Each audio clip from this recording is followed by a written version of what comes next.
Hello, everybody. Well, today happens to be a very sad day, I must say. Why? Well, it is the death anniversary of none other than one of the most beloved prime ministers of our country, Atal Bihari Vajpayee. Well, Atalji, I'm too ordinary a person to write your epitaph. I'm too ordinary a person to assess your contributions to the country.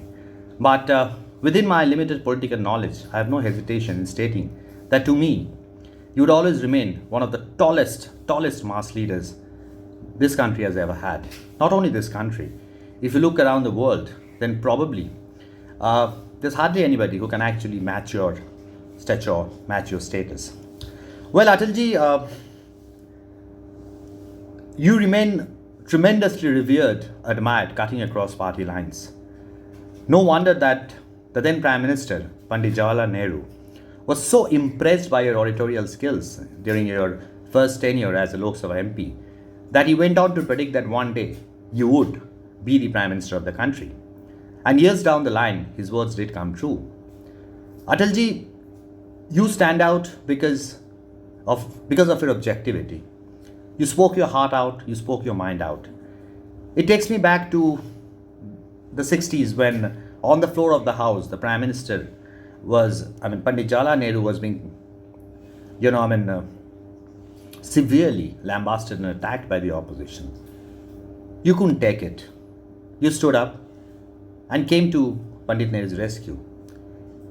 You even retaliated by stating that it was not imperative, it was not mandatory on the part of the opposition to attack the Prime Minister at the drop of a hat. That earned you respect. What about the Bangladesh War of Liberation? There were stories floating around that you had honored the then Prime Minister Indira Gandhi with the sobriquet Devi Durga. Though you later denied it, I must say that even if you had said it, you wouldn't have antagonized your party colleagues because they all knew that you couldn't be questioned. Perhaps one instance when I felt that you had to kowtow to the wishes of your party, that was during the Godhra riots in 2002-2003 when the then Gujarat Chief Minister Narendra Modi had exposed himself with his failure. So upset were you that you wanted him out as CM. But then it was your Deputy Prime Minister, the Home Minister, Lal Krishna Advani, who took Modi under his wraps and who persuaded you not to sack Narendra Modi. You are upset. You're very sad. You're very disappointed. I also remember a press conference where with Modi, Modi ji was by your side and you had told the media that you wanted him to perform Rajadharma.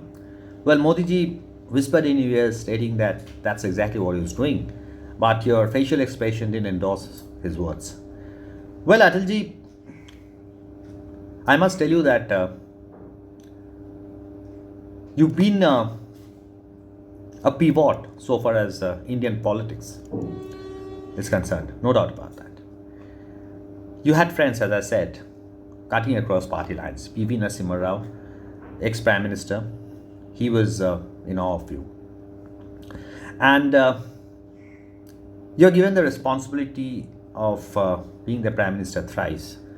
There was a 13-day stint. There was a stint of 1.5 years maybe. After that 5-year stint.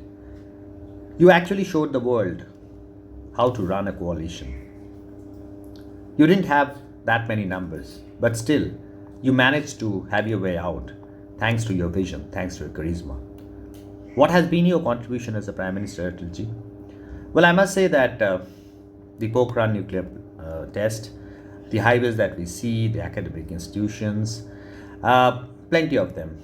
In fact, when you were the External Affairs Minister, that was during the first non-Congress government under Morarji Desai, you did your level best to uphold the prestige of the country and you always portrayed an honest picture, unlike what one of your predecessors does.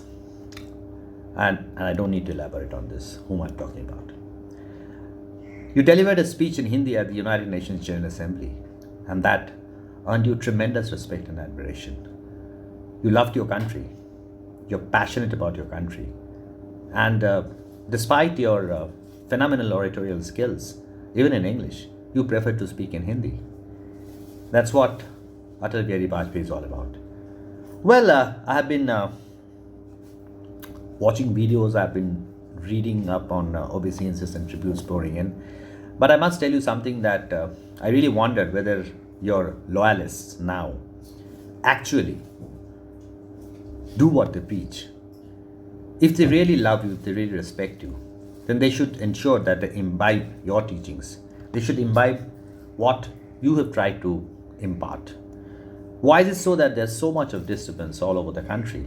The Manipur riots, the Haryana riots, torture on tribals, torture on Dalits, the women are not safe.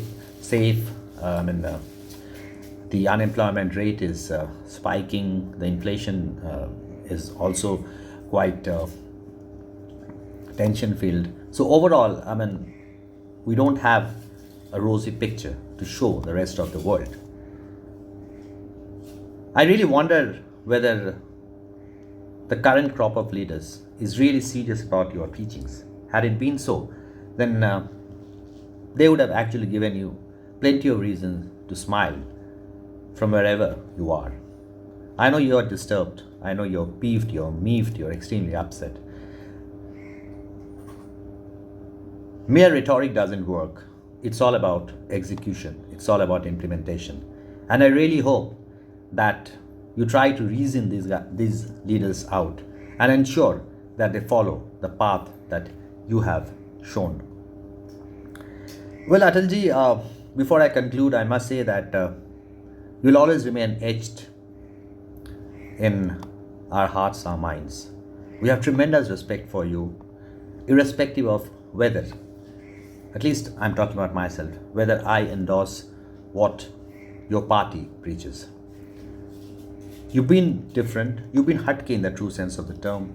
You've always stood out because of your vision, because of your charisma. We miss you, we'll always miss you, but deep down, we know that you're still there guiding us.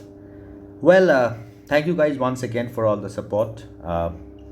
Please subscribe to my channel, Broken Journal, if at all you haven't, and keep supporting me, keep wishing me.